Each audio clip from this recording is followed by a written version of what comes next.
नमस्कार साथियों, मैं अरविंद आपका स्वागत करता हूं आपके अपने आसमा सिविल एकेडमी में। साथियों, हमने लास्ट क्लास में देखा था कि कैसे भारत शासन अधिनियम के अंतर्गत जो है 1937 में जो है प्रांतीय चुनावों का आयोजन किया गया, जिसमें कांग्रेस को जो है पूर्ण बहुमत मिला था। परंतु द्वितीय विश्व युद्ध उस जो समय चल रहा था, द्वितीय विश्व युद्ध का समय था, और द्वितीय विश्व युद्ध में जो है अंग्रेजों ने बिना भारतीयों से पूछे क्या किया जी, भारतीयों को द्वितीय विश्व युद्ध में ढकेल दिया। तो ये जो 1937 में जो चुनाव हुआ था, 28 माह बाद उस चुनाव में जितने भी निर्वाचित जो सीएम थे राज्यों के, उन्होंने क्या कर दिया था जी, त्याग पत्र दे दिया था। और इसी त्याग पत्र देने की खुशी में जो है मुस्लिम लीग ने क्या मुक्ति दिवस मनाया था। साथियों, इसी कड़ी में हमने आगे देखा था कि कैसे त्रिपुरी का अधिवेशन हुआ, और त्रिपुरी अधिवेशन एक प्रकार से त्रिपुरी संकट भी कहलाता है, क्योंकि नेताजी सुभाष चंद्र बोस ने गांधी जी के चहेते पट्टाभी सीतारामैया क्या किया था जी, पराजित कर दिया था, जिसमें गांधी जी निराश हो गए थे। उसके बाद नेताजी सुभाष चंद्र बोस ने जो है पूरी तरीके से भारतीय राष्ट्रीय कांग्रेस को क्या किया था, इस्तीफा दे दिया था, और इस्तीफा देने के बाद फॉरवर्ड ब्लॉक की स्थापना की थी। साथियों, हमने आगे इसी कड़ी में देखा था 1940 में जो है पाकिस्तान की मांग जो है तेज आवाज के साथ उठना चालू हो जाता है, और पाकिस्तान मांग का नेतृत्व करने वाले कौन थे, मोहम्मद अली जिन्ना। उसके बाद जो है हमने देखा था साथियों क्रिप्स मिशन आया, और क्रिप्स मिशन जो है चूंकि द्वितीय विश्व युद्ध का समय था, और द्वितीय विश्व युद्ध में जो है वो ये अंग्रेज जो थे वो भारतीयों को जो है किसमें डालना चाह रहे थे, युद्ध में ढकेलना चाह रहे थे। उसके बदले उन्होंने क्रिप्स मिशन लेकर के आया था, जिसमें उन्होंने कुछ सुझाव दिया था भारतीय शासन में सुधार से संबंधित। चूंकि अंततः बाद में जो है क्रिप्स मिशन को अंग्रेजों द्वारा अचानक से क्या ले लिया जाता है जी, रिटर्न ले लिया जाता है। उसके बाद जैसे ही क्रिप्स मिशन वापस जाता है तो भारत में क्या चालू हो जाता है जी, भारत छोड़ो आंदोलन। भारत छोड़ो आंदोलन एक बहुत बड़ा जन आंदोलन था। 1857 के बाद एक ऐसा आंदोलन था जिसने अंग्रेजी शासन को क्या कर दिया था जी, झकझोर के रख दिया था। साथियों, आज जो है इसी कड़ी में हम लोग आगे जो है बात करने की कोशिश करेंगे। साथियों, जैसा कि आपको मालूम है कि लगभग 1906 में जो है मुस्लिम लीग का गठन किया गया था, और उसके बाद से जब 1908-9 में जो है मुस्लिम लीग का जो अलग पृथक निर्वाचन मांग होना जब चालू हुआ था लॉर्ड मार्ले मिंटो के समय में, तो उसके बाद से ही जो मुस्लिम लीग के डायमेंशन थे धीरे धीरे क्या होने हो चालू हो गए थे जी, अलग होने चालू हो गए थे। मतलब अंग्रेज कहीं ना कहीं सफल हो गए थे। उनका उद्देश्य था भारतीय समाज को क्या करना है, जाति के आधार पर बांटना है। अब जैसे जैसे अलग होना चालू हुआ, फिर उसके बाद जो है उसके एक लीडर उभर के आते हैं जिनका नाम था मोहम्मद अली जिन्ना। अब मोहम्मद अली जिन्ना ने जो है क्या किया था जी, पूरा मुस्लिम संगठन को एक तरफ करके उन्होंने स्वतंत्र पाकिस्तान की मांग क्या कर दी थी, उठाना चालू कर दिया था। साथियों, अब वो सीधा वो एक राष्ट्र की मांग कर रहे थे कि अब हमको आजाद करो और छोड़ो। भारत छोड़ो में जो है गांधी जी ने नारा दिया था करो या मरो, उधर जिन्ना ने नारा अलग से दे दिया था कि हमको छोड़ो और आजाद करो। मतलब वो ये पाकिस्तान की स्वतंत्र मांग पर क्या हो गए थे, अड़ गए थे। साथियों, इसी कड़ी में आज जो हम लोग टॉपिक स्टार्ट करने वाले हैं कि कैसे जो है जिन्ना को जो है मनाने की कोशिश की गई थी, कहीं ना कहीं उनको रोकने की कोशिश किया गया था पाकिस्तान मांग से। इसी में एक व्यक्ति का नाम आता है सी राजगोपालाचारी। सी राजगोपालाचारी ने जो है फार्मूला दिया था जिसको CR फार्मूला के नाम से जाना जाता है। उस फार्मूले के तहत जो है एक आयोजन होता है, आयोजन किया जाता है जिसमें जिन्ना को बुलाया जाता है, और उनके साथ महात्मा गांधी जी की एक बैठक होती है, और उस बैठक में के माध्यम से उनको समझाने का कोशिश किया जाता है कि विभाजन जो है कहीं से नहीं होना चाहिए, लेकिन जिन्ना क्या है पाकिस्तान की मांग पर अड़े रहते हैं। उसी में जो है CR फार्मूला क्या हो जाता है जी, असफल हो जाता है। साथियों, आइए हम लोग पहले कड़ी में आज पहला हमारा जो टॉपिक है वो है CR फार्मूला।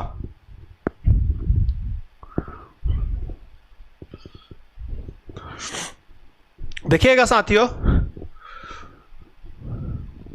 मद्रास प्रांत के प्रभावशाली कांग्रेसी नेता सी राजगोपालाचारी के द्वारा यह पूरा फॉर्मूला क्या किया गया था जी, रखा गया था।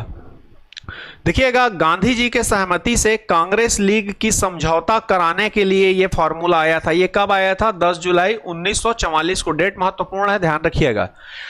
गांधी जी तथा जिन्ना के मध्य में 9 से 16 सितंबर के बीच में क्या होता है जी, वार्ता हुआ। और गांधी जी ने, ध्यान रखिएगा, इसी वार्ता के बीच में जो है मोहम्मद अली जिन्ना को कायदे आजम कह करके उनका नाम बढ़ाया था। साथियों, ध्यान रखिएगा, यह क्वेश्चन पूछा जाता है, कायदे आजम किन्हें कहा जाता था। तो ध्यान रखिएगा, मोहम्मद अली जिन्ना को जो है कायदे आजम कहा जाता था, और गांधी जी ने उनको नामकरण किया था कायदे आजम के नाम से। परंतु ये जो CR फार्मूला, सी राजगोपालाचारी फार्मूला के तहत जो बैठक होता है, वो बैठक जो है जिन्ना के अड़े रहने के कारण क्या होता है जी, ये मांग जो है विफल हो जाता है। तो CR फार्मूला कहीं ना कहीं असफल हो जाता है, क्योंकि जो है मोहम्मद अली जिन्ना जो थे वो पाकिस्तान मांग पर क्या थे जी, पूर्ण रूप से अड़े हुए थे। देखिएगा, परंतु जिन्ना पाकिस्तान की मांग पर क्या थे, अटल थे। यह वार्ता क्या हो जाती है, विफल हो जाती है। साथियों, इसी समय एक शाही नौसेना विद्रोह होता है। शाही नौसेना विद्रोह एक विद्रोह था जिसमें देखिएगा जो HMIS जो तलवार नाम का जो जहाज था, उस पर कुछ जो नौसैनिक थे उन्होंने नाव पर क्या कर दिया था जी, नाव पे अंग्रेजों भारत छोड़ो लिख दिया था। और इसी के बाद जो है यहां पर विद्रोह की स्थिति हो गई थी। BC दत्त जो है इसका नेतृत्व कर रहे थे, उन्हीं का नाम आता है शाही नौसेना विद्रोह में। किसका नाम आता है जी, BC दत्त का। लास्ट में जो है इस पूरे विद्रोह में जो है सरदार वल्लभ भाई पटेल की भूमिका से क्या होता है जी, इस विद्रोह को शांत करा लिया जाता है। लेकिन BC दत्त की गिरफ्तारी होती है और ये पूरे नौसेना जो थे वो क्या करते हैं, आत्मसमर्पण करते हैं। और आत्मसमर्पण ये बोल करके करते हैं कि हम अंग्रेजों के सामने आत्मसमर्पण नहीं कर रहे हैं, हमारा आत्मसमर्पण जो भी हो रहा है वो भारत माता के नाम पे हो रहा है।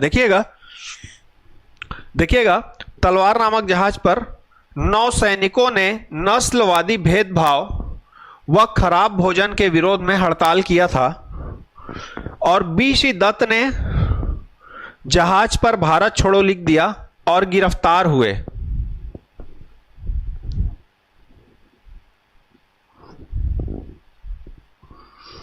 देखिएगा, सरदार पटेल की समझाइश पर उन्होंने यह कहकर आत्मसमर्पण कर दिया कि हम अंग्रेजों के सामने नहीं बल्कि भारत माता के सामने क्या कर रहे हैं जी, समर्पण कर रहे हैं।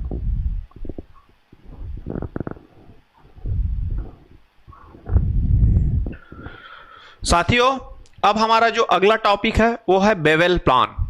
साथियों, इस प्लान के माध्यम से जो है लॉर्ड बेवेल ने जो संवैधानिक गतिरोध की स्थिति बनी हुई थी कांग्रेस और लीग में, उसको उस गतिरोध को दूर करने के लिए जो है लॉर्ड बेवेल ने जो है शिमला में एक सम्मेलन बुलाया था। इसको शिमला समझौता, शिमला प्लान या बेवेल प्लान के नाम से भी जाना जाता है। इसमें इंडिया कांग्रेस की तरफ से लगभग 21 नेता सम्मिलित हुए थे। गांधी जी इस समय शिमला में ही थे, लेकिन वो जो थे इस सम्मेलन में हिस्सा नहीं लिए थे।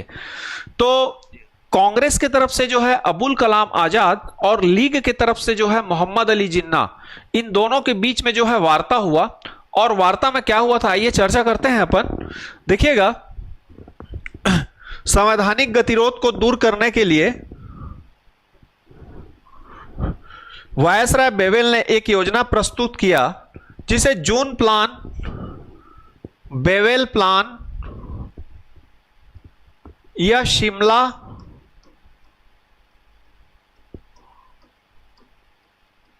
समझौता कहा जाता है। क्योंकि ये जो डेट था 14 जून 1945 को, इसलिए इसे जून प्लान के भी नाम से भी जाना जाता है। ये डेट महत्वपूर्ण है साथियों, ध्यान रखिएगा। इस सम्मेलन की अध्यक्षता जो है कांग्रेस से अबुल कलाम आजाद व लीग से जो है जिन्ना कर रहे थे। देखिएगा, इसमें जो है बात क्या क्या हुआ था, इस प्लान में क्या बात हुआ था, ध्यान दीजिएगा। वायसराय व कमांडर चीफ के पद को छोड़कर, मतलब वायसराय व कमांडर चीफ के पद को छोड़कर, कमांडर चीफ मतलब आर्मी और वायसराय मतलब जो होते थे आर्मी चीफ जो हुआ करते थे उस समय के वो पद, और वायसराय के पद को छोड़कर सभी पद जो है भारतीयों को दे दिए जाएं। अब देखिएगा, अगला इनका जो इसमें बात किया गया था, प्रतिरक्षा पर ब्रिटिश सरकार का क्या होगा जी, प्रतिरक्षा मतलब ब्रिटिश सरकार का नियंत्रण होगा। मुसलमानों की संख्या हिंदुओं के बराबर हो, मतलब इसमें बात किया गया था कि मुस्लिमों की संख्या जो होगी हिंदुओं की बराबर होगी। किसमें, बेवेल प्लान में। और देखिएगा, कार्यकारिणी परिषद एक अंतरिम सरकार क्या करेगी जी, अंतरिम सरकार का गठन करेगी। यह बात जो है इस बेवेल प्लान में हुआ था। साथियों, मैं अब इस पॉइंट के बारे में बात करूंगा कि मुसलमानों की संख्या हिंदुओं के बराबर हो, इस प्लान में यह बात कहा गया था। तो मोहम्मद अली जिन्ना ने यहीं पर क्या किया जी, इस मामले को क्या किया था, फंसा दिया था। मोहम्मद अली जिन्ना का यह कहना था कि अगर मुसलमानों की संख्या अगर हिंदुओं के बराबर होती है तो ये जो जितने भी मुस्लिम होंगे वो मुस्लिम लीग से जाएंगे, ना कि कांग्रेस से जाएंगे। जैसे मान लीजिए यहां पर इस पूरे योजना का जो नेतृत्व जो कर रहे हैं अबुल कलाम आजाद कर रहे हैं, जो कि कांग्रेस के अध्यक्ष हैं। लेकिन यहां पर जिन्ना ने क्या किया था जी, अड़ंगा कर दिया था कि मुसलमानों की संख्या अगर बराबर हुई तो जितने भी मुस्लिम वहां जाएंगे वो किससे जाएंगे, वो पूरे मुस्लिम लीग से ही जाएंगे। तो यहीं पर जाकर के, इसी मुद्दे पर जाकर के ये जो मामला क्या हो गया था, फंस गया था।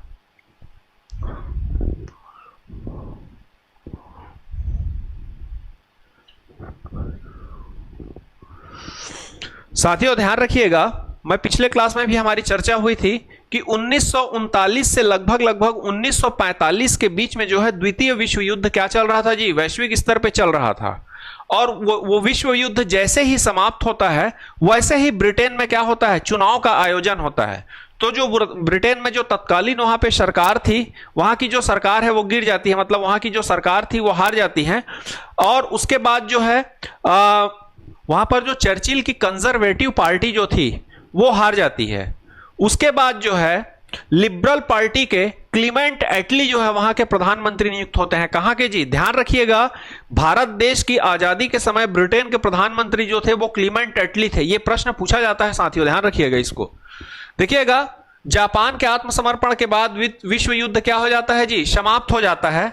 उसके जैसे ही विश्व युद्ध समाप्त होता है, ब्रिटेन में आम चुनाव होता है जिसमें चर्चिल, विंस्टन चर्चिल की कंजर्वेटिव पार्टी क्या होती है जी, हार जाती है।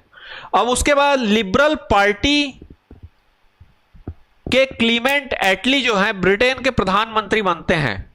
और ध्यान रखिएगा साथियों, ये जो क्लीमेंट एटली अभी प्रधानमंत्री जो बन रहे हैं वो साइमन कमीशन के साथ क्या होते, भारत आए थे पहली बार। देखिएगा, एटली 1928 में साइमन कमीशन के सदस्य के रूप में पहली बार भारत आए थे। साइमन कमीशन 1928 में आया था, जिसको श्वेत कमीशन कहा गया था। और श्वेत कमीशन में जो है इसका विरोध हुआ था कि पूरे गोरे लोगों को इस कमीशन में शामिल कर दिया था। और साइमन कमीशन के ही विरोध में लाला लाजपत राय की क्या हो गई थी जी, मृत्यु हो गई थी। अब देखिएगा, जैसे ही क्लीमेंट एटली जो है प्रधानमंत्री बनते हैं, यह पूछा जाता है, महत्वपूर्ण है साथियों, ध्यान रखिएगा, वे पैट्रिक लॉरेंस को जो है भारत सचिव नियुक्त करते हैं। किसको करते हैं जी, पैट्रिक लॉरेंस को जो है भारत सचिव नियुक्त करते हैं। और भारत में भी आम चुनाव कराया गया, जिसमें कांग्रेस के सामान्य सीटों पर 91% सीट क्या हुआ जी, कांग्रेस ने जीत लिया। साथियों, जैसे जैसे जो है कांग्रेस की बढ़त जो है भारत में बढ़ती जा रही थी, वैसे वैसे ही मोहम्मद अली जिन्ना को क्या होते जा रहा था जी, तकलीफ उनका बढ़ते जा रहा था। क्योंकि उनके मुस्लिम लीग को जो है सीट उनकी क्या होती जा रही थी, घटती जा रही थी। और बाद में यही विभाजन का क्या बनेगा, कारण बनेगा।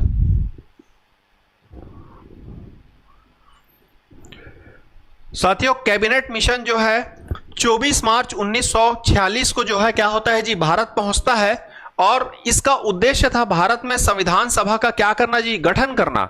और इस जो कैबिनेट मिशन के जो अध्यक्ष थे वो पैट्रिक लॉरेंस जो कि भारत सचिव थे, और उसमें 2 अतिरिक्त सदस्य भी थे, जिसमें एक का नाम था एडवर्ड और दूसरे का नाम था स्टेफर्ड क्रिप्स। साथियों ध्यान रखिएगा, ये क्रिप्स वही क्रिप्स मिशन वाले ही क्रिप्स थे।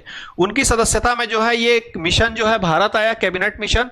और कैबिनेट मिशन जो था, इसका मुख्य उद्देश्य जो था, भारत में व्यवस्थित और ठोस रूप से संविधान सभा का क्या करवाना जी, गठन कराना। आइए साथियों, इसके बारे में अपन चर्चा करते हैं। देखिएगा, कैबिनेट मिशन जो है 24 मार्च 1946 को जो है भारत आया था। और भारत में संविधान सभा की स्थापना एवं तत्कालीन ज्वलन समस्याओं पर विचार के लिए कैबिनेट मिशन भारत पहुंचा था। इसके अध्यक्ष जो थे वो भारत सचिव पैट्रिक लॉरेंस थे। उसके अलावा इसके 2 सदस्य A.B. अलेक्जेंडर और एक जो थे वो थे स्टेफर्ड क्रिप्स। साथियों ध्यान रखिएगा, ये मोस्ट इंपॉर्टेंट है, ये पूछा जाता है। इसके 2 सदस्यों के बारे में भी पूछा जाता है। ये पहले सदस्य थे और दूसरे सदस्य थे, और ये जो थे उसके अध्यक्ष थे। देखिएगा, इसमें संविधान सभा की एक रूप तैयार की और इसने पाकिस्तान की मांग को अस्वीकार किया था। किसने जो है, कैबिनेट मिशन ने। अब देखिएगा, संविधान सभा का चुनाव कैबिनेट मिशन में जो है भारत में संविधान सभा के निर्माण के लिए, जिसमें 208 सीटें किसको मिली जी, कांग्रेस को मिली थी। यहां ध्यान दीजिएगा, संविधान सभा का चुनाव कैबिनेट मिशन में भारत संविधान सभा निर्माण के लिए किया गया, जिसमें कांग्रेस को 208 सीटें मिली और 73 सीटें किसको मिली थी जी, मुस्लिम लीग को मिली थी। अब चूंकि मुस्लिम लीग की सीट क्या हो गई जी, कम हो गई, और जिन्ना को क्या बनना था, जिन्ना को एक स्वतंत्र राष्ट्र का प्राइम मिनिस्टर बनना था। साथियों ध्यान रखिएगा, यहीं से चालू हो जाता है कत्लेआम की कार्यवाही, मतलब जो दंगा था यहीं से दंगा भड़कना भारत में क्या हो जाता है, स्टार्ट हो जाता है। ठीक है, देखिएगा अब ये प्रत्यक्ष कार्यवाही दिवस ये 16 अगस्त 1946 से चालू होता है। देखिएगा क्योंकि ये कैबिनेट मिशन जो प्लान आया था इसमें जो है मुस्लिम लीग को सीट जो है अच्छे से मिल नहीं पाया। अब जब सीट नहीं मिला उसके बाद क्या होता है जी, ये लोग इस मिशन का बहिष्कार कर देते हैं पूरी तरीके से, और जब बहिष्कार करते हैं उसके बाद फिर जो है हिंदू मुस्लिम दंगा क्या हो जाता है जी, भड़क जाता है। सबसे ज्यादा जो नरसंहार हुआ था वो नोआखली में हुआ था। नोआखली जो है वर्तमान में पश्चिम बंगाल क्षेत्र में स्थित है। देखिएगा मुस्लिम लीग ने कैबिनेट मिशन का बहिष्कार कर दिया, वह अंतरिम सरकार में सम्मिलित नहीं हुआ।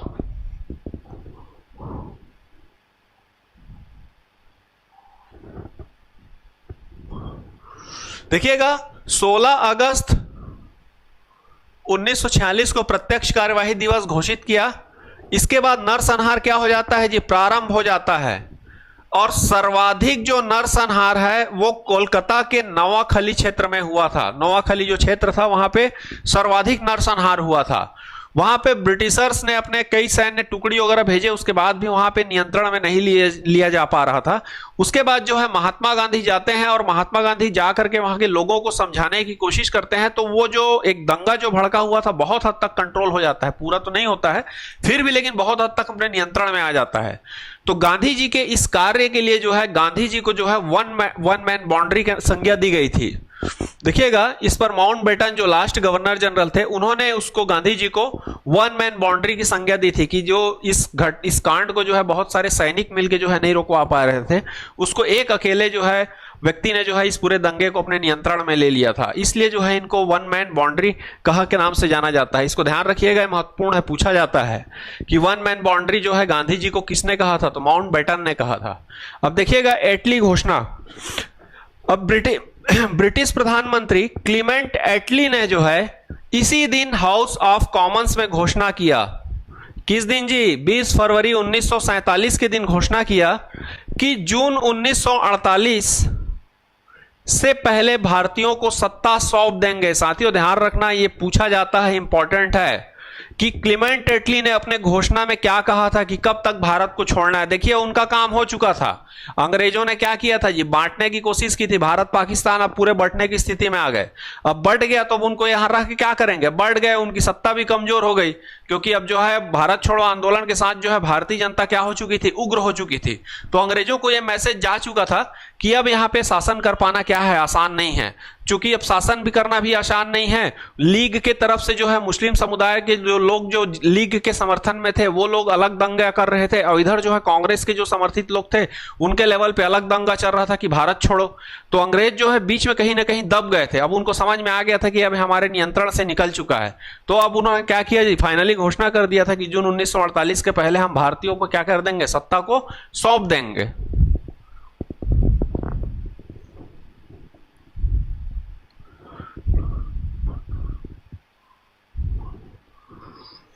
साथियों उसके बाद आता है माउंटबेटन प्लान। इसको मनबाटन प्लान भी कहा जाता है। साथियों लॉर्ड माउंटबेटन जो थे हमारे जो भारत के अंतिम अंग्रेज गवर्नर जनरल थे, ये लास्ट गवर्नर जनरल थे। इसको माउंटबेटन या मनबाटन प्लान इसलिए कहा जाता है कि लॉर्ड माउंटबेटन ने ही पाकिस्तान विभाजन की जो रूपरेखा थी उसको तैयार किया था। साथियों अगर मोहम्मद अली जिन्ना को अगर प्रधानमंत्री भारत का बना दिया जाता तो हो सकता है उस समय जो है विभाजन पाकिस्तान और भारत का ना हुआ होता, क्योंकि उस व्यक्ति को जो है कहीं ना कहीं देश के प्राइम मिनिस्टर बनने पद की लालसा थी, क्योंकि उनके पास मुस्लिम लीग का समर्थन था, मुस्लिम बाहुल्य क्षेत्र का क्या था जी, उनको समर्थन था। तो मुस्लिम बाहुल्य क्षेत्रों को लेकर के वो एक जो है एक अलग राष्ट्र के लिए जो है अड़े हुए थे। कई कोशिशें की गई उनको मनाने के लिए, लेकिन वो फाइनली नहीं माने और उन्होंने जो है आजाद करो और भारत मतलब भारत को छोड़ो और हमको आजाद करो करके उन्होंने नारा भी दे दिया था कि मैं अब जो है पाकिस्तान राष्ट्र को लेकर के अलग होऊंगा। साथियों लॉर्ड माउंटबेटन ने जब जो है भारत और पाकिस्तान के विभाजन की जो है जब रेखा को खींचा तो उस समय जो है महात्मा गांधी जो थे नाराज थे। महात्मा गांधी नहीं चाहते थे कि भारत का किसी भी स्थिति में बंटवारा हो। गांधी जी का स्टेटमेंट भी था कि अगर जो है देश का बंटवारा होता है तो देश के जो है जो मतलब देश का बंटवारा होता है तो इनको मेरे छाती के ऊपर से होकर के जाना पड़ेगा। मतलब गांधी जी इसके पूरे क्या थे जी, विरोध में थे। लेकिन कहीं ना कहीं नेहरू जी जब इनके लीग की जो स्थिति थी और जिन्ना की जो कार्यवाही थी उसको देख करके नेहरू जी के मन में था कि यार बढ़ जा रहा है, बढ़ रहा है तो बढ़ जाने दो। तो फाइनली जो है लॉर्ड माउंटबेटन जो है गांधी मतलब क्या बोलना चाहिए जी, नेहरू जी और बेटन मिलकर गांधी जी को समझाने की कोशिश करते हैं। लास्ट में फिर जो है कहीं ना कहीं जो है देश का विभाजन हो जाता है इसी मन बांटन प्लान के तहत कि जो है पाकिस्तान क्या होता है जी, अलग हो जाता है। आइए देखते हैं इस प्लान में क्या था। देखिएगा माउंटबेटन ने जो है भारत व पाकिस्तान विभाजन की रूपरेखा तैयार की और गांधी जी से मुलाकात की। गांधी जी ने बेटन को सलाह दिया कि जिन्ना को भारत का प्रधानमंत्री बना दिया जाए। देखिएगा गांधी जी ने सलाह भी दिया था बेटन को कि जिन्ना को प्राइम मिनिस्टर बना दो भारत का और विभाजन दंगों को रोका जाए। परंतु ये जो प्रस्ताव था जिन्ना को प्राइम मिनिस्टर बना देना, वो कांग्रेस की वर्किंग कमेटी को क्या था जी, रास नहीं आया। मतलब ये चीज मंजूर नहीं था, कांग्रेस की वर्किंग कमेटी को ये जो है मंजूर नहीं था। और अबुल कलाम आजाद भी इस बंटवारे के विरोध में थे। देखिएगा अबुल कलाम आजाद जो थे पश्चिमोत्तर प्रांत क्षेत्र से थे, ये लाल कुर्ती आंदोलन के नेतृत्वकर्ता भी रहे। इन्होंने जो है बोला कि भारत का विभाजन नहीं होना चाहिए। गांधी जी ने भी कहा कि भारत का विभाजन नहीं होना चाहिए, लेकिन कांग्रेस की वर्किंग कमेटी को ये जो चीज था ये रास नहीं आ रहा था। अतः बेटन योजना के द्वारा भारत व पाकिस्तान का क्या होता है जी, विभाजन हो जाता है। जिसमें देखिएगा पाकिस्तान में कौन कौन सा अपन पहले भी पढ़ चुके हैं, पंजाब, अफगान, कश्मीर और एस से सिंध। ये पाक शब्द था जो चौधरी रहमत अली के द्वारा दिया गया था, जिसमें पाक में ये क्षेत्रों को क्या किया गया था जी, शामिल किया गया था। अब देखिएगा जब विभाजन हो रहा था तो कैसे हुआ, जिसमें पूर्वी बंगाल मतलब बांग्लादेश, सिंध मतलब बोलना चाहिए सिंध मतलब कि अपने पंजाब से लगा हुआ पाकिस्तान का जो वर्तमान बॉर्डर है वो वाला एरिया, बलूचिस्तान, बलूचिस्तान मतलब अफगानिस्तान और पाकिस्तान का लगभग बॉर्डर एरिया, तथा असम, असम मतलब कहना चाहिए बांग्लादेश का ऊपरी हिस्सा जो कि असम से लगा हुआ है। तो पूरा असम नहीं जी, असम से लगा हुआ जो सिलहट प्रांत था, उस सिलहट प्रांत को पाकिस्तान प्रांत में डाला गया। मतलब पाकिस्तान मतलब वर्तमान के बांग्लादेश क्षेत्र में इसको क्या किया गया था, शामिल हो गया। साथियों ध्यान रखिएगा ये सिलहट में जो है रिफरेंडम कराया गया था। क्या कराया गया था जी, रिफरेंडम मतलब जनमत संग्रह कराया गया था। जनमत संग्रह के माध्यम से जो है ये सिलहट प्रांत जो है किसमें जाके शामिल हो जाता है, बांग्लादेश या पाकिस्तान वाले हिस्से में जो है शामिल हो जाता है। साथियों तो अभी हमने देखा कि किस तरीके से जो है पाकिस्तान का जो है विभाजन का रूपरेखा लॉर्ड माउंटबेटन के द्वारा तैयार किया गया और इस देश के विभाजन के पीछे सिर्फ जो है पद की लालसा रही है। क्योंकि अगर जिन्ना को प्राइम मिनिस्टर बना देते तो देश बटा ही नहीं होता।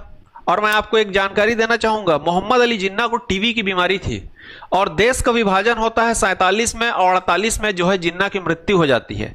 अगर एक साल के लिए उसको प्राइम मिनिस्टर बना देते तो इतना बड़ा जो देश आज जो भारत से दो अलग देश हो चुके हैं, एक बांग्लादेश एक पाकिस्तान, तो वो देश क्या होता जी, बटा नहीं हुआ होता। आज वहां के भी संसाधनों में भारत का क्या होता जी, कब्जा होता। लेकिन सिर्फ जो है सत्ता के लालच में जो है देश को जो है किस तरीके से बांट दिया गया। देखिएगा गांधी जी ने जो है साथियों देश को उन्हें डायरेक्ट बोल भी दिया था कि जिन्ना अगर प्राइम मिनिस्टर बनना चाहते हैं तो उनको बना दो, लेकिन इस बंटवारे को और इस दंगों को क्या करना चाहिए जी, रोका जाए। लेकिन कांग्रेस को वर्किंग कमेटी को यह चीज रास नहीं आया था।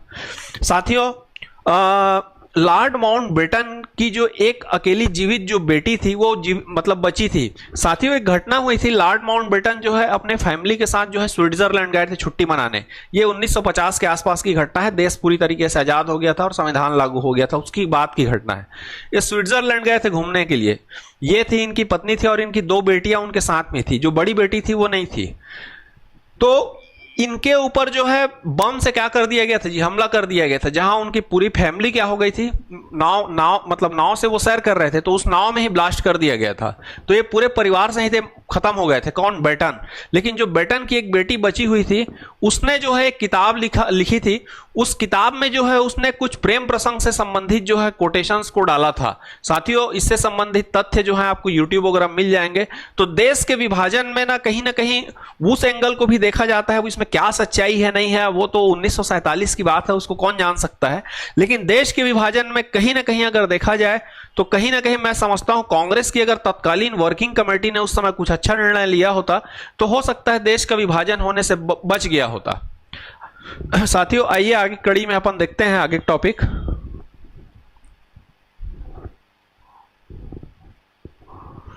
देखिएगा, भारतीय स्वतंत्रता अधिनियम, ये जो है साथियों ध्यान रखिएगा, इसके बारे में पूछा जाता है, महत्वपूर्ण है। देखिएगा, हाउस ऑफ कॉमन्स में भारत की स्वतंत्रता के लिए 4 जुलाई 1947 को एक विधेयक क्या किया गया जी, एक विधेयक जो है प्रस्तुत किया गया, जो कि 18 जुलाई 1947 को क्या हो जाता है जी, पारित हो जाता है। वो विधेयक में क्लियरेंस मिल जाता है। यही भारतीय स्वतंत्रता संबंधित विधेयक था जो कि 4 जुलाई को हाउस ऑफ कॉमन्स ब्रिटेन में प्रस्तुत करते हैं और 18 जुलाई को पारित हो जाता है। मतलब इस विधेयक में यह था कि अब भारत राष्ट्र को क्या कर दिया जाए, आजाद कर दिया जाए, भारत को स्वतंत्र कर दिया जाए। साथियों ध्यान रखिएगा, जिसके अंतर्गत 15 अगस्त 1947 को भारत और 14 अगस्त को जो है पाकिस्तान, मतलब 15 अगस्त 1947 को भारत पाकिस्तान दोनों ही आजाद हुए। ठीक है, मतलब अब कहना चाहिए भारत देश क्या हो जाता है जी, आजाद हो जाता है। किसके तहत? भारतीय स्वतंत्रता अधिनियम के तहत। बोलिए भारत माता की जय।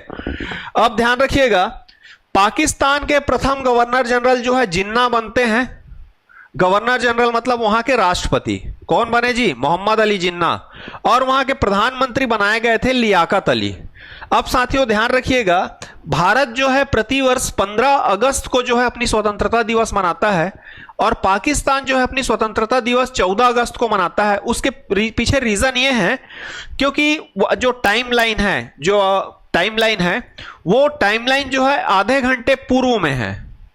इस कारण जो है हम 15 को मनाते हैं और इस कारण जो है वो 14 को मनाता है। फाइनली क्या हो जाता है जी, देश तो आजाद हो जाता है, लेकिन धर्म के आधार पर जो देश जो बटा, उस बंटवारे को जो है हम रोकने में असफल हुए।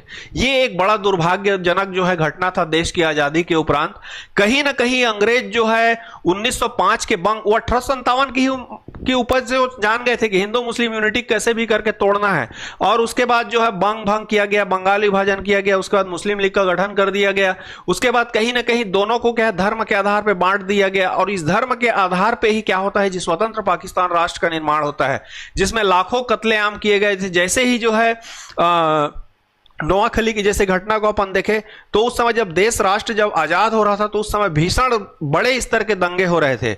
लेकिन साथियों इस कड़ी में एक महत्वपूर्ण पॉइंट ये आता है कि जो मुस्लिम लीग जो थे, मुस्लिम समुदाय के जो समर्थन थे, जैसे मोहम्मद अली जिन्ना जो है मुस्लिम लीग के जो बड़े नेता कहे जाते थे, उसमें पूरे के पूरे मुस्लिम जो है मुस्लिम लीग से नहीं जुड़े थे जी। देश की ये सबसे बड़ा मुद्दा है, क्योंकि जिन्ना की जो पॉलिसी थी उनका तो प्लान था कि पूरे मुस्लिमों को जोड़ना। लेकिन अब जैसे अबुल कलाम आजाद हम पढ़ते हैं, एक बड़ा नाम पढ़ते हैं, जो पश्चिमोत्तर के थे अफगानिस्तान के, और वो सबसे लंबे समय तक भारतीय राष्ट्रीय कांग्रेस के अध्यक्ष रहे। तो साथियों जिन्होंने जो है भारतीय राष्ट्रीय स्वतंत्रता संग्राम में भारत की तरफ से आजादी की लड़ाई लड़ी, उन मुस्लिमों ने जो है पाकिस्तान के जो है जिन्ना के समर्थित पार्टी लीग का समर्थन नहीं किया।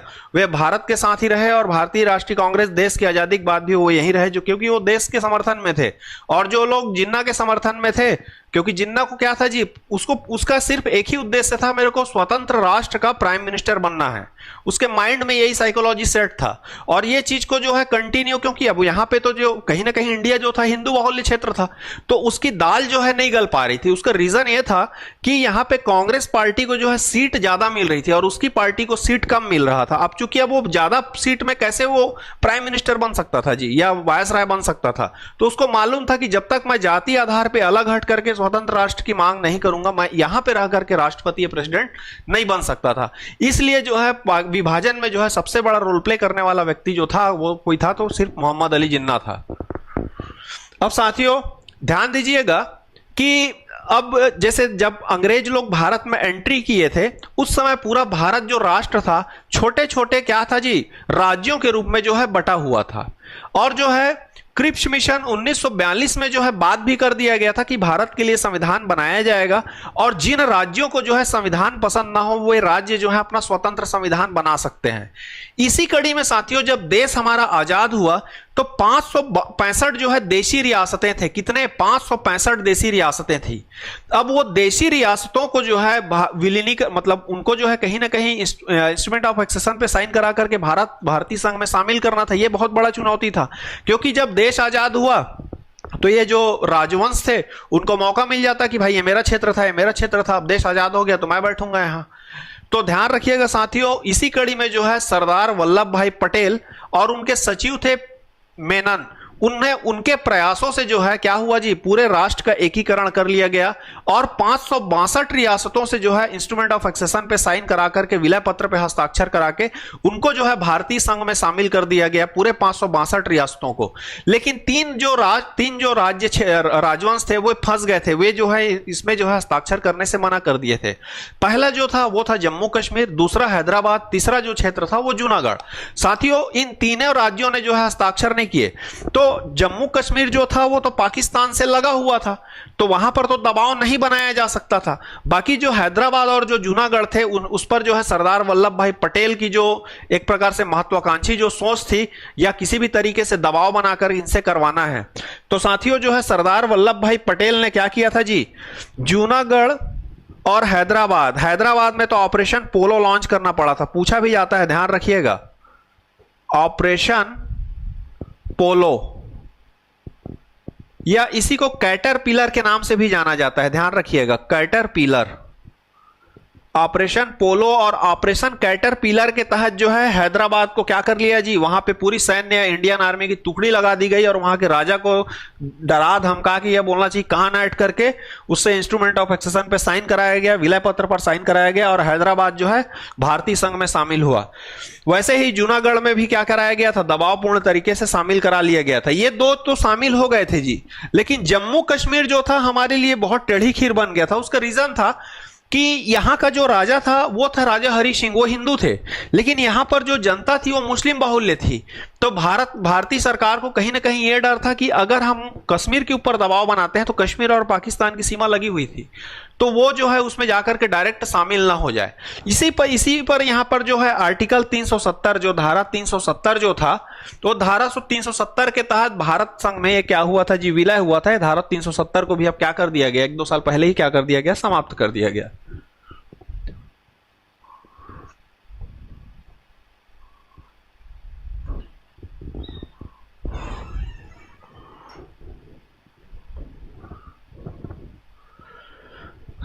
साथियों आज फाइनली हमने जो है देश को क्या करा दिया जी, आजाद करा ही दिया। हमने देखा साथियों इस पूरे क्लास में आधुनिक भारत के इतिहास के वीडियो के माध्यम से कि देश जो है कैसे कैसे छोटे छोटे तिनके की लड़ाई लड़ते लड़ते लड़ते एक ऐसा संगठन खड़ा हुआ जो फाइनली क्या होता है जी, अंग्रेजों को भारत से उखाड़ फेंकता है। तो साथियों आज जो हमारा क्लास था ये आधुनिक भारत का जो है अंतिम क्लास था। साथियों आज जो हमने अंतिम क्लास में जो पढ़े, जो जिस टॉपिक को पढ़े हैं उससे संबंधित कैसे प्रश्न परीक्षाओं में पूछे जाते हैं साथियों, आइए उन प्रश्नों के बारे में हम लोग चर्चा करते हैं। साथियों हमारा पहला प्रश्न है, अन्य राजवाड़ों के भारत में विलय के बाद भी 3 राज्यों ने भारत में शामिल होने से मना कर दिया था, वे कौन से राज्य थे? मतलब मैंने बताया था 562 रियासतों ने जो है विलय पत्र पर हस्ताक्षर कर दिए थे। कितने राज्यों ने? 562। और विलय पत्र पर हस्ताक्षर करवाने पे जो अपनी महती भूमिका निभाई थी वे थे सरदार वल्लभ भाई पटेल। सरदार पटेल, इनको लौह पुरुष इसीलिए कहा जाता है जी, भारत का बिस्मार्क भी इन्हें कहा जाता है कि इन्होंने जो है जो रियासतों को विलीनीकरण में जो सबसे बड़ा रोल प्ले किया था उन्होंने सरदार पटेल ने किया था। इनके एक सचिव थे जिनका नाम था वीपी मेनन। क्या नाम था जी? वीपी मेनन। ध्यान रखिएगा साथियों, इनके सचिव वीपी मेनन और सरदार पटेल ने जो है विलीनीकरण में जो है अपनी बहुत ही महत्वपूर्ण भूमिका निभाई थी, इसलिए इन्हें भारत का बिस्मार्क, इनके नाम से जो है गुजरात में एक स्टैच्यू ऑफ यूनिटी भी बनाया गया है। स्टैच्यू ऑफ यूनिटी का मतलब होता है इन्होंने राज्यों को क्या किया जी, एक करने की कोशिश की, संघ में मिला करके एक देश बनाने की जो सपने थे वो सबसे पहले सरदार पटेल ने देखे थे और उसने सच भी करके दिखाया। 562 रियासतों को जो है उन्होंने देश में शामिल किया और 3 रियासत जो फंसे थे उसमें से भी 2 को क्या कर दिया था जी, इसने निपटा दिया था। जो ऑपरेशन पोलो कैटरपिलर वगैरह बताया, वहां के राजाओं का भी कान पकड़ के इन्होंने भारतीय संघ में शामिल करा लिया था। बाद में जो है हरि सिंह से 370 आर्टिकल पर हस्ताक्षर करके इसको भी संघ में शामिल करा लिया गया था। साथियों ध्यान दीजिएगा, वे 3 राज्य कौन से थे जो कि शामिल नहीं हो रहे थे? ए जो है जूनागढ़ मैसूर जम्मू कश्मीर, बी जूनागढ़ हैदराबाद जम्मू कश्मीर, सी उदयपुर कपूरथला जम्मू कश्मीर, डी हैदराबाद उदयपुर ट्रावणकोर। साथियों ध्यान रखिएगा, इसका सही आंसर है जूनागढ़, हैदराबाद और जम्मू कश्मीर। ये जो 3 रियासत थे इन्होंने इंस्ट्रूमेंट ऑफ एक्सेशन या विलय पत्र पर हस्ताक्षर करने से मना कर दिया था। साथियों हमारा नेक्स्ट क्वेश्चन,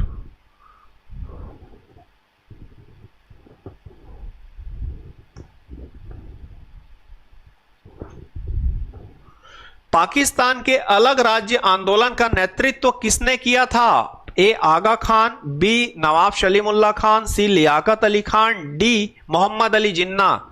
साथियों ध्यान रखिएगा, आगा खान और सलीमुल्लाह खान ने जो है 1906 में जो है मुस्लिम लीग का गठन किया था, ठीक है, और गठन करता थे और गठन होने के बाद इस लीग का मेन जो नेतृत्व करता थे मोहम्मद अली जिन्ना थे। इसका सही आंसर है option D is correct answer.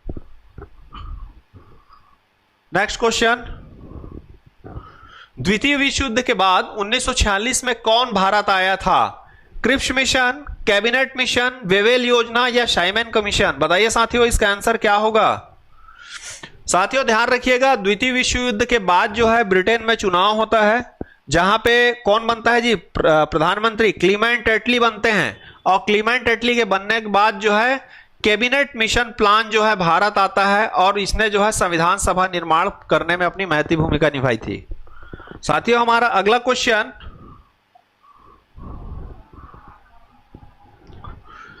इन व्यक्तियों में से कैबिनेट मिशन का सदस्य नहीं था, कौन जो था कैबिनेट मिशन का सदस्य नहीं था? A William Wood, B Pethick Lawrence, C Stafford Cripps and D A V Alexander. साथियों ध्यान रखिएगा, ये जो विलियम वुड जो था इस मिशन का सदस्य नहीं था। पैथरिक लॉरेंस जो थे वो इस मिशन के अध्यक्ष थे और ये जो 2 उनके साथ आए थे वो सदस्य थे, ठीक है।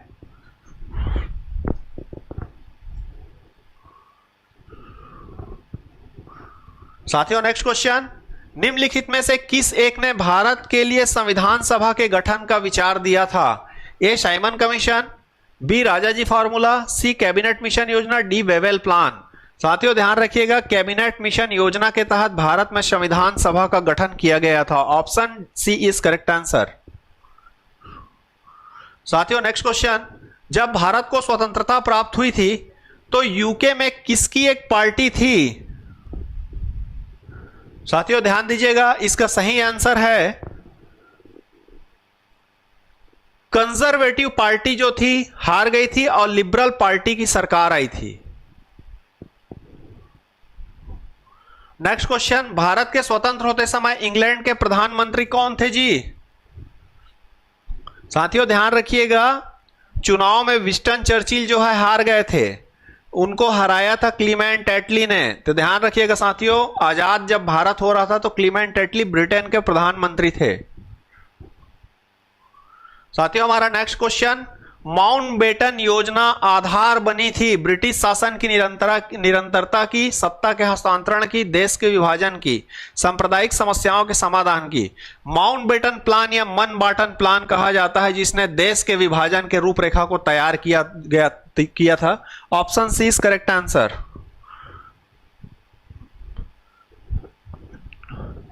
साथियों हमारा नेक्स्ट क्वेश्चन है, भारतीय स्वतंत्रता अधिनियम 1947 प्रभावी हुआ था। देखिएगा 4 जुलाई 1947 को तो यह संसद में रखा गया था, हाउस ऑफ कॉमन्स में, ठीक है, लेकिन पारित कब हुआ था, प्रभावी कब हुआ था पूछ रहा है, तो ये 18 जुलाई 1947 को जो है प्रभावी हुआ था। Option C is correct answer. साथियों हमारा अगला जो क्वेश्चन है 10th क्वेश्चन, ये छूट गया है। भारत का अंतिम वायसराय कौन था? देखिएगा, Lord Wavell, Lord Mountbatten, Lord Linlithgow और लॉर्ड ऑकिनलेक।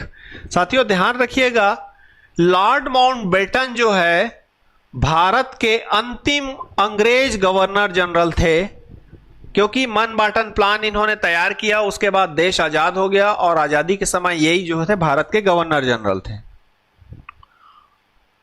साथियों हमारा नेक्स्ट क्वेश्चन, निम्न में से किसे कायदे आजम कहा जाता है? साथियों मैं उम्मीद करता हूं इस प्रश्न का जवाब मुझे कमेंट के माध्यम से आप बताएंगे। साथियों आज हमारी जो है आधुनिक भारत के इतिहास का जो चैप्टर था वो पूर्णतः समाप्त हो गया। साथियों आशा करता हूं कि अगर आपको वीडियो अगर पसंद आया हो आधुनिक भारत का इतिहास, तो इसको लाइक एंड शेयर जरूर कीजिएगा। Thank you.